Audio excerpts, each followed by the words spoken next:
Let's move to our first speaker then. Mr. Eugene, please, the floor is yours.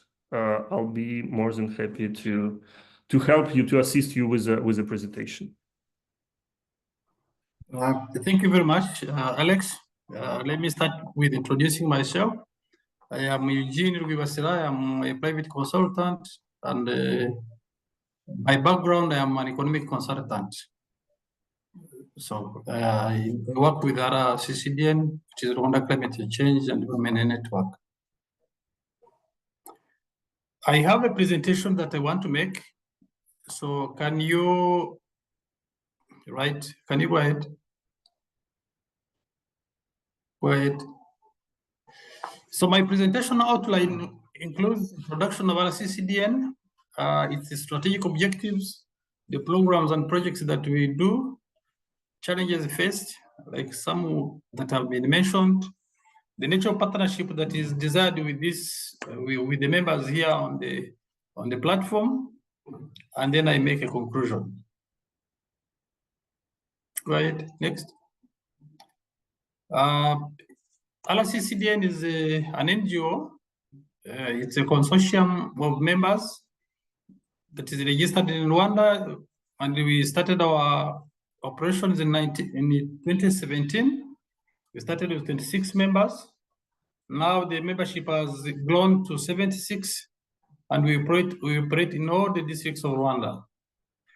Our vision is to enable the communities to cope with the climate changes, and the mission is to be the lead network that advocates and builds capacities for community resilience to climate change, justice, and equitable development.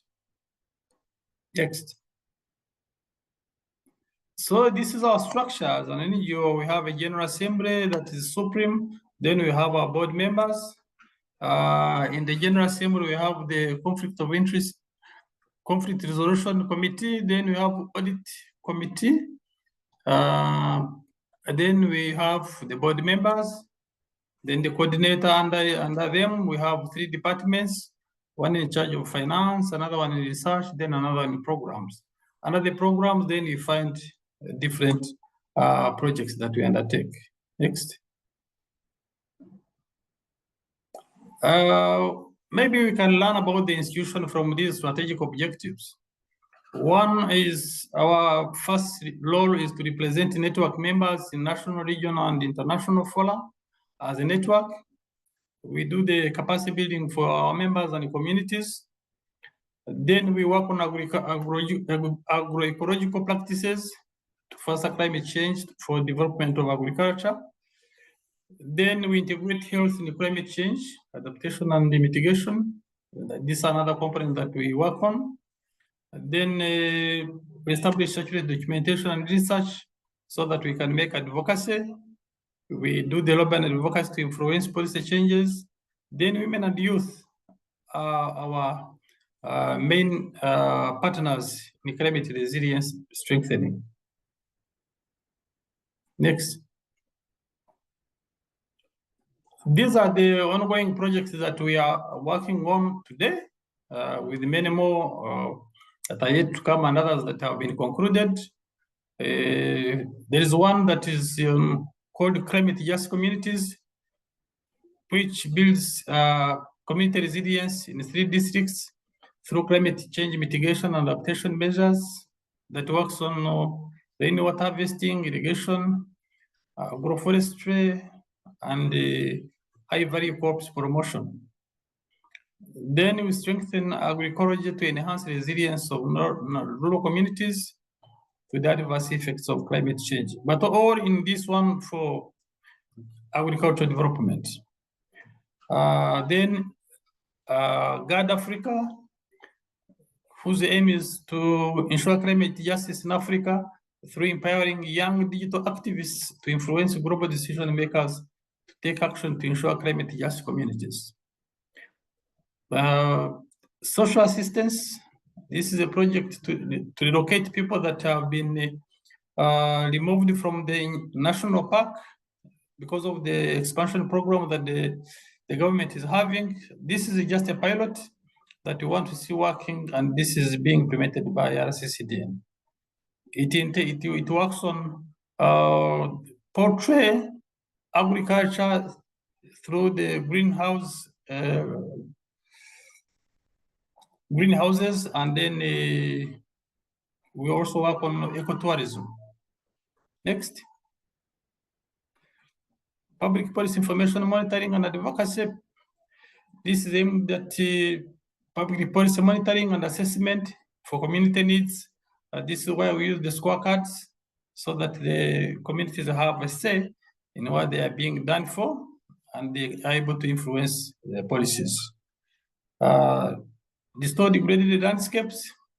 This is aimed at restoring the degraded hill areas in Western Province, where we plant trees, do contours and terraces, and then plant trees on the different farms. Next, despite what we are doing, we face a lot of challenges.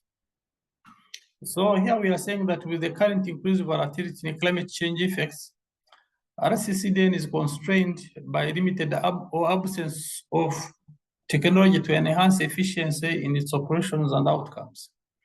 By virtue of having you guys around, I think this is going to be solved.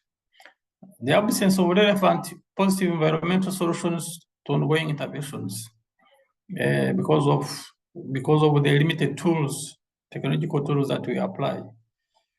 There is a need for cost-effective and accessible satellite data to enable our staff and communities to detect significant changes in real time and optimize our operations.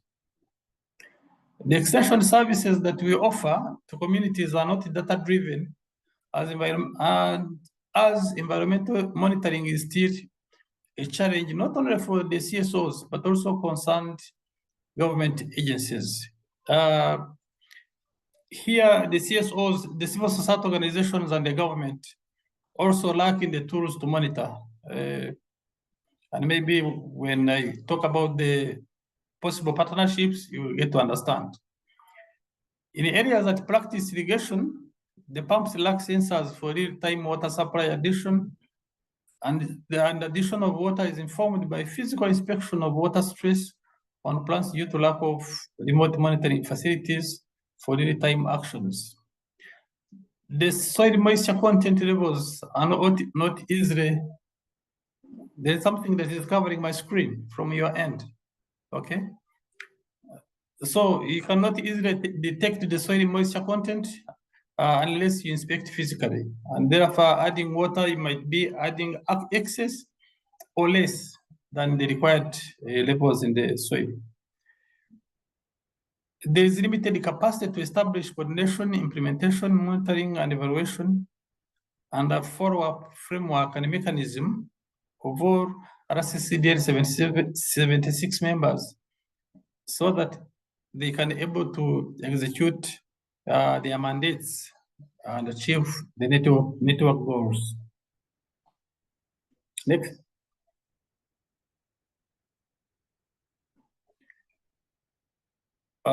No, there is one slide that you have slipped. This, okay. This is the proposed partnership. The proposal that I'm making here in this meeting as an opportunity to have met you guys here is that in the current climate change discourse, there's a need for applying modern and high-tech technologies to enhance operational efficiencies. The absence of such technologies give opportunities for suppliers like you to give solutions of these challenges in Rwanda. So for Rwanda to witness modern and sustainable agriculture and reduce vulnerability of communities, innovations in sustainable field management are essential. In the absence of artificial intelligence and advanced Internet of Things technologies in agricultural development and environment monitoring in Rwanda, there is a need to create partnership with RCCDN as a gateway to bring innovative technological solutions that will support Rwandan communities and industries. And here I'm saying that the nature of partnership and operational matters can be negotiated once the principle of partnership is agreed on. In conclusion, next, Yeah, I am saying that there are as many challenges as opportunities in Rwanda, like I have mentioned, that calls for building synergy between our institution and you people that have the solutions. And there is no better moment to do it than now. I thank you. Thank you so much, Eugene. Thank you so much for your presentation.